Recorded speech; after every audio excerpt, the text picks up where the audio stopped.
ketika mereka sedang kehausan, mengapa kemudian Musa mengirim mereka ke padang gurun?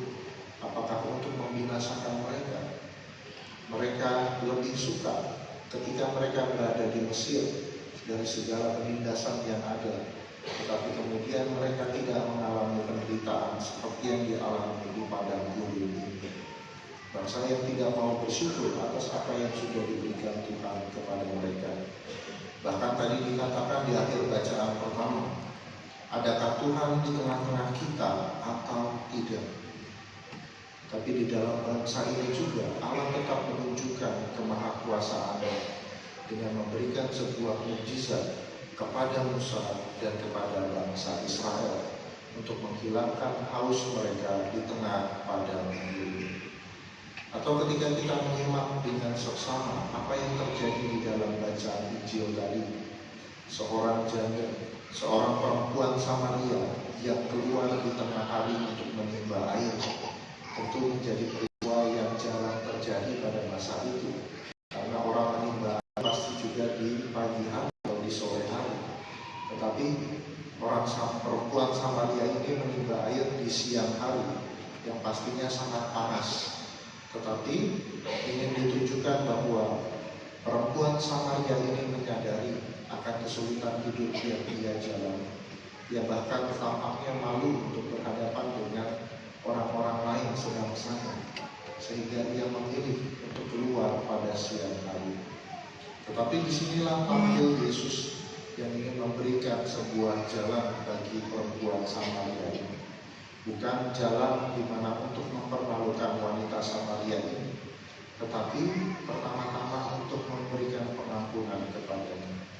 Apa yang ia sampaikan kepada Yesus sudah menunjukkan bahwa ia memiliki 5 orang suami, bahkan yang ada bersamanya bukan suaminya sendiri, tetapi Yesus tidak peduli itu semua. Dia tanyakan adalah bagaimana suaminya, atau ketika dia dijawab jujur, dia pun mengatakan berkata benar bahwa hidupnya dia berjalan.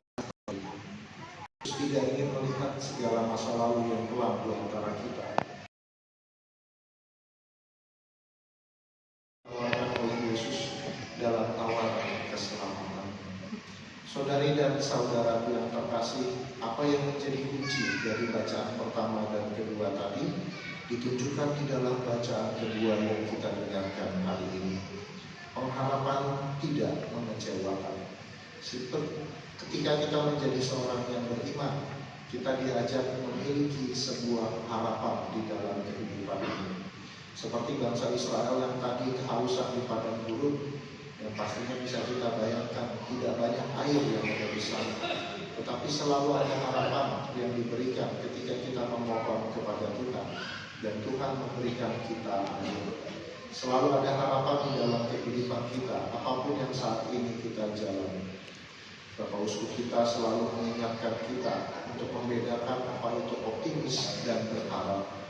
Optimis adalah sebuah perjuangan yang kita lakukan di dalam kehidupan kita, perjuangan yang kita lakukan sendiri, sehingga pada saatnya pun kita akan merasakan ada titik di mana kita tidak dapat berbuat apa-apa lagi. Tetapi ketika kita memiliki harapan di dalam titik yang kita merasa tidak dapat berbuat apa-apa lagi, disitulah kita mengharapkan pertolongan dari Tuhan.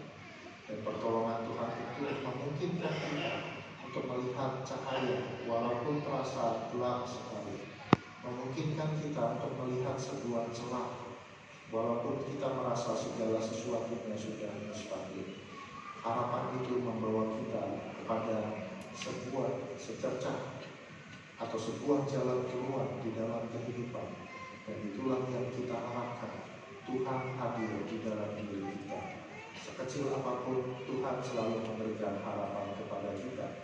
Dan ketika kita sudah menikmati apa yang menjadi harapan itu sendiri, maka kita diharapkan menjadi seperti perempuan Samaria tadi, yang mungkin sudah dilegakan akan karya kasih Allah itu kepada saudara-saudaranya umat di Samaria. Bahkan di akhir bacaan Injil pun dikatakan semakin banyak orang yang percaya, semakin banyak orang Samaria yang percaya, bahwa Yesus adalah Mesias yang dijanjikan. Yesus adalah Sang Juru Selamat yang akan datang. Maka saudari dan saudara yang terkasih, apapun situasi kehidupan yang kita alami, sejauh kita memiliki sebuah harapan kepada Tuhan dan kita mau